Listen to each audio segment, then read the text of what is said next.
No one in this world can you trust. Not men, not women, not beasts.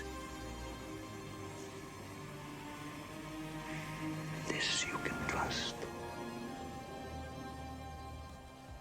Hello and welcome to another episode of Glory of Golden State Gaming. I'm your host, SwampSwimmer, and with me, as always, the Yoda to my Grogu, Vespasian.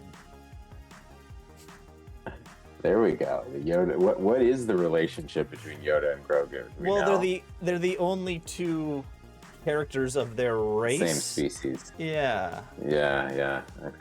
Okay. But anyway, there's some brotherhood there. There is some brotherhood. I just released a video just a few days ago. Please click the link right above my head if you're interested in looking at that. But there's a big announcement about the North American Team Championships, which is the tournament I run. We've been talking it up with the Masters Committee, the North American Masters guys, and we came to an agreement that we think this will benefit a lot of people, and it'll be really exciting to do. We're going to place the North American Team Championships and the Masters in the same weekend. It's exciting. I'm really excited about it. It's going to be the first weekend in February in Dallas, Texas. It's going to be 3 separate tournaments. There's going to be the Masters, the Gemini running at the same time as the Masters, for anyone who didn't make it in the Masters. And then that's on Thursday, Friday, and then Saturday, Sunday is the North American Team Championships. Okay. So no Desperado. There is no going to be a Desperado this year. No way to play in. So no play in. Interesting. So yeah. win those tournaments and get high in the new recruit rankings. That's how you get in the Masters. I don't know. I just wanted to briefly talk about my intent and our intentions of doing this is like, I think if we create this big event like ETC and ESC, it'll bring more people to the tournament that either are playing in one and then will play in the second, and also we really wanted to be in the center of the country because we felt like the tournaments in previous years, both the Masters and the NATC, were kind of regional. The NATC was on the West Coast, and most of the West Coast guys were going to that. Masters is usually somewhere in the Midwest or the East Coast. It was in LA one year, but just those guys in the Northwest and Midwest were going to the Masters. We thought if we put it in Dallas in the middle of the US, we could get a good draw from both coasts and also Mexico and Canada. And I don't know, I think it's a great idea. We're testing it out. This is no way set in stone for the rest of the time, but it's I think this will be good for both tournaments, and I'm really excited about it. I mean, what are your thoughts right off the bat, Vespasian? It's a lot. It's a lot of ninth age. As one of my first reactions, it's 10 games in 4 days. It is. So it's quite a commitment. At the same time, there's something to be said, at least as a West Coast tourney goer, right? If I wanted to go to those tournaments, as you said, usually I'd have to be traveling for at least one of them. So the ability to kind of put that all together from an efficiency perspective, I'm trying to decide if it's going to limit attendance because fewer people are going to be able to go for all 4 days, or if it actually might have the opposite effect and like maximize attendance because people are kind of in for a penny, in for a pound, and go for both, right? That's exactly what we were thinking. We're thinking we're going to draw more people because we're putting these together. Again, it is an experiment. I really hope it pays off. If you're watching and think about coming, please go. We want this to be a huge success because it's going to be a really fun weekend. But you're right. 10 games over 4 days. It's a lot. The one thing we did do is we made the Masters and Gemini only 2 games on Thursday, the first day, in the afternoon. So if you want to fly in Thursday morning and not fly in Wednesday night, it's a little easier. So it'll be 2 games, 3 games, 3 games, 2 games. Gauntlet. Okay. And of course, you can just come in for the NATC. Yeah, it's been a little while since. Yeah. What's that? Of course, you can always just come in for the NATC for the weekend also. You don't have to make it the full boat. Right, true. True. Okay. Yeah, interesting. Well, I'm excited. I'm sad, obviously, to see NATC go, away from my own backyard. But excited. I mean, trying something new, see, throwing some stuff at the wall, see what works. I think that's cool. So looking forward to seeing how it all unfolds. Definitely. But we are here to talk about a battle report. We are talking about my round 5 of Silicon Hammer 2023 in San Jose, California. I'm looking at the rankings right now. I'm sitting at 3 wins and a loss, 9th place at 48 battle points going into game 5, which I think is a decent spot. At least it's a decent spot for me usually in tournaments. So I'm feeling pretty good. I get paired into our good friend Henry. He's been on the channel number of times. Really good player.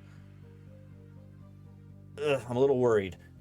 He is running Ogre Kahns instead of his usual VC slash what does he usually play? Or his AoE. Yeah, KOE. Hobbits. This Hobbits army, that's what I'm thinking. Or Hobgoblins, Asklanders, Is he plays alternative and on the fringe. Henry is into it. But he decided to bring the good old Ogre Kahns. So it is marching columns breakthrough, but the special scenario in this round is not a crazy one, but it's a cool one, I think. You'll see it when we get to the pictures of the tabletop. A single terrain piece that is a ruins is running clear across the table lengthwise. So, and it's supposed to be like a lava flow. A crack in the earth opens up, and there's a huge ruins running through the entire board. So it's bad for both players in theory because it's breakthrough. I think it's interesting. I like this added extra scenario. Yeah, this one is probably like it's relatively army agnostic, although obviously heavy cavalry armies or things like that will not love it. Yeah, true. He's got to walk over it, right? Neither of you have that, so. If you're interested in my list, please click the link right above my head. It'll take you to the round 1 video where we go over my list in a little more detail. But let's see what Henry brought. So he's got the Khan General with Touch of Greatness, Paired Weapons, Wizard King, Liger's Tongue, Troll Eater. He's got a BSB with the Banner of Speed and Skull of Genget. This is not a usual builds. He's a Horde Master. I don't know what Horde Master does. And he's got 2. It makes him Weapon Master and gives him plate. Okay. Makes him like a Merc Vet. Okay. Double Shaman, which you often don't see in Ogre Kahn lists. Both Adepts, 1 on Pyromancy, 1 on Shamanism with Obsidian Rock. 11 Bruisers with the Great Grass Sky. 4 Bruisers with Discipline. 7 Merc Vets with Halberd Plate Armor, MR, Banner of Genget. So he gave him the upgrades of the plate armor and the magic resistance, which is interesting. Magic res. Yeah. Yeah. Double Kin Eater. Ugh, I hate Kin Eaters. 2 Tigers, a Frost Mammoth, and a Slave Giant with the Troll Stew Cauldron, which is interesting. You never see that also. This is a very off-meta list. Yeah, a rechargeable breath weapon doesn't seem bad. All right, so it's an interesting list. I'm looking at this. I mean, I'm still not freaking out about it. He's got monsters which I can hit with my Taurosaurs. My Titanopod can still stomp on these guys. I don't know. For me, it's looking like a yellow. We both want to kind of fight. I don't have much shooting, but I can put the poison shooting I have into his giant and his mammoth. It's a yellow for me. Yeah. I think it's a bit of a, like, some of his strengths are sort of mitigated. Like, you don't, like your skinks don't care about strength 6. Bruisers and halberd mercs. He has nothing basically to get through your parry.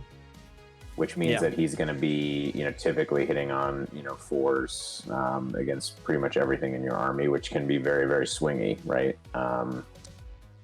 But that being said, I agree with you. Like, you don't have amazing, great bow targets. I think he's got some really good pieces to kind of push you around the fringes of the battlefield, which means that your kind of skink hunters running off and poisoning stuff all game is not going to be super easy, because that the troll stew thing creates a kind of a big no-go zone for the skinks. So there's definitely some puts and takes in here for you. I think yellow is probably breakthrough, maybe slightly favors him, because he's got some kind of relatively really robust, independent scoring. So at the same time, he's only got 3 scoring units, right? So it's kind of all in for him. So yeah, interesting. Should be a good match. Let's see here. So as you can see, running right across the middle of the board is that red ribbon, which is the ruins. This was marching column, so I think he chose the side, so I got the drop first.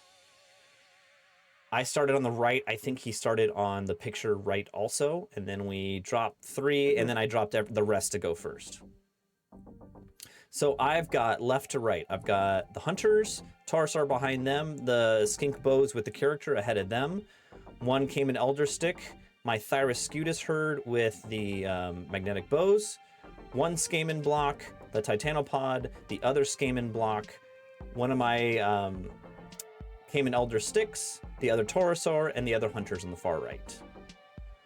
On his left, by the way, he has an absolutely beautiful army. He's got, this is the Frost Mammoth? Yeah, the Frost Mammoth. Then he's got his Mercs. Yeah, so he's got a Japanese theme. It's amazing what he did with it. Yeah. Yeah, you've got his Mercs in the front here. Behind them is the unit of 4 Bruisers, and he put his Wizards in there. And I believe his other characters are in the Mercs here. Or at least one of them is.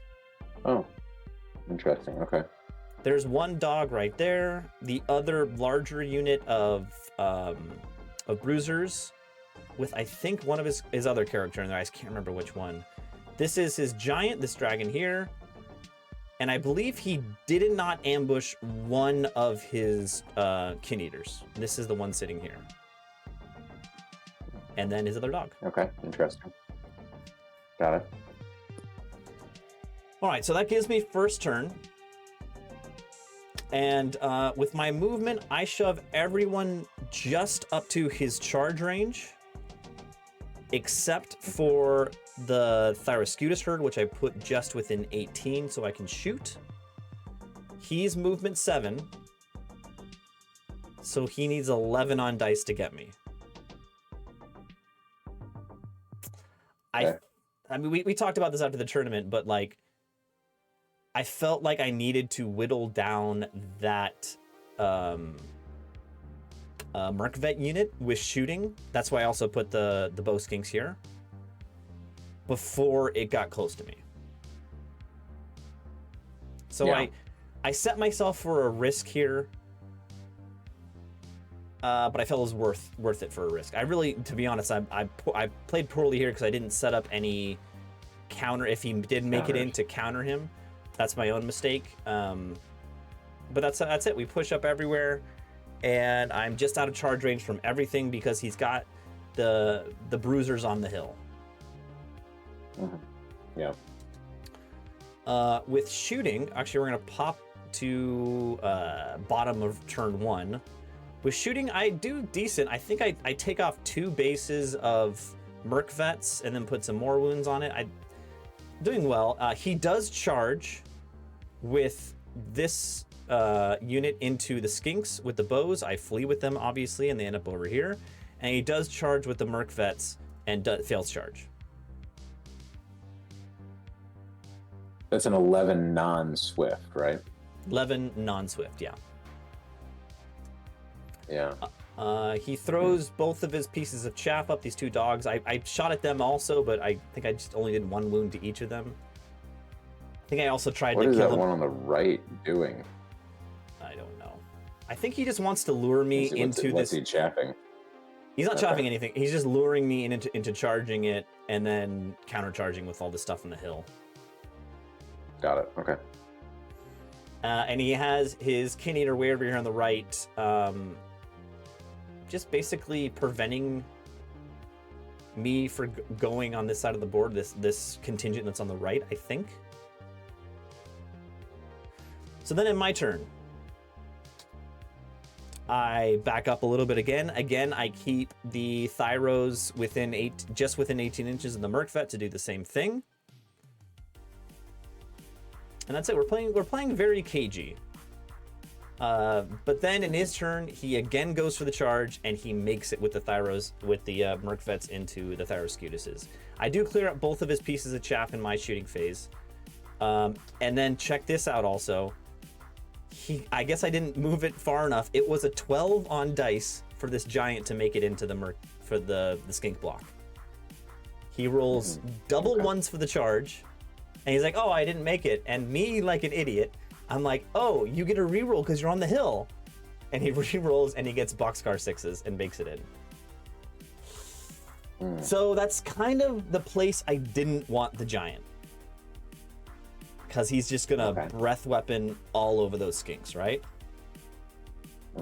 Yeah. Yeah, and I even realized this was coming too. I put the fortitude save on the Thyroscutuses. But he does well in his magic phase, and he gets a flaming attacks. He gets awaken the beast. He gets a lot of stuff off on his Merkvets, and he's gonna go right through those Thyroscutuses, which is upsetting. So, yeah. In his turn, he obviously does he overrun or does? Yeah.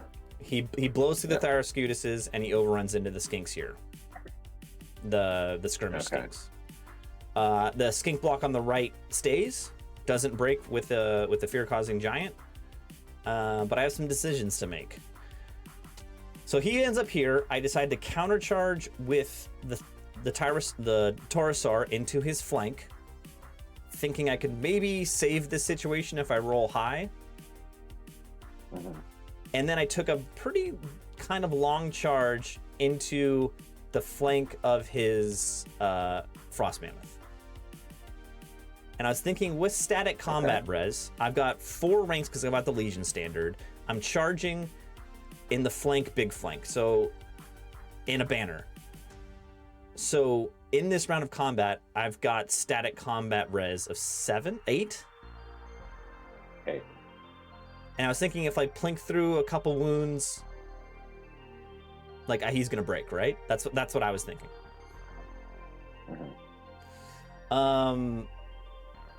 I push up on the right, try to kill that the Kin Eater. And let's see what happens. The Merkvets destroy me.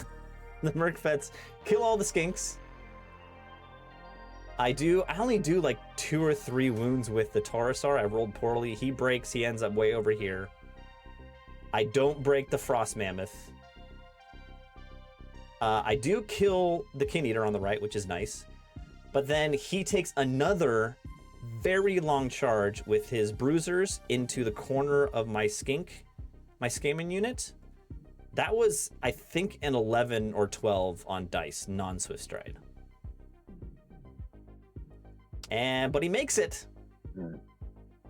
And at this point, I think they are swift because they've got the pennant. Okay, so they are swift on 11 or 12. But yeah, still long charge. At this point, I believe, what happens in this turn is he charges with the Merkvets at the Taurosaur and he makes it again. The Frost Mammoth turns to face this skink block, breaks it. And in combat, he breaks this other Skaman block and overruns in the Titanopod. And his other Kin Eater shows up here in the bottom left. And at this point, it's impossible for me to win, and I concede. It's been a while since I've conceded a game, and it was rough. It ends up being a 0 for me. So a very poor end to my tournament. But going back and looking at the game, I think my big mistake was putting the Thyroscutuses within 18. I actually talked with Henry after the game, and he was surprised I did that because he felt like I could have stayed back and lost a turn of shooting, but he was going to come towards me. That's what he was said for breakthrough, and their ogres didn't have any shooting. So he was surprised I did that. That was probably my mistake, and not having a counter situation if he did make it in. And then on top of that, he made just 1, 2, 3 really long charges, like 11s or 12s. Yeah. So it was painful. We also talked about Henry, because Henry's been on this channel. He's played us on Battle Reports numerous times, and he was, for a long time, he was talking about how he was 100% win rate on our YouTube channel, and then in at the Infernal Zoo, I beat him, which is the last time I played him, and I said this is definitely the luck coming back around to swing in his favor, because he blew me out real good. Got it. Yeah. Yeah, that's tough. I mean, you're giving up like, even if it's a long charge, you know, giving up, like, if the downside is a 20, right? You know, an 11 on, you know, on 2d6 is what, 1 in 12. It's not, you know, not uncommon, right? So, I think you have to create the downside risk for him, right? Like, you may make this, but if you do, then I'm going to put, you know, XYZ into your flank and wipe you, right?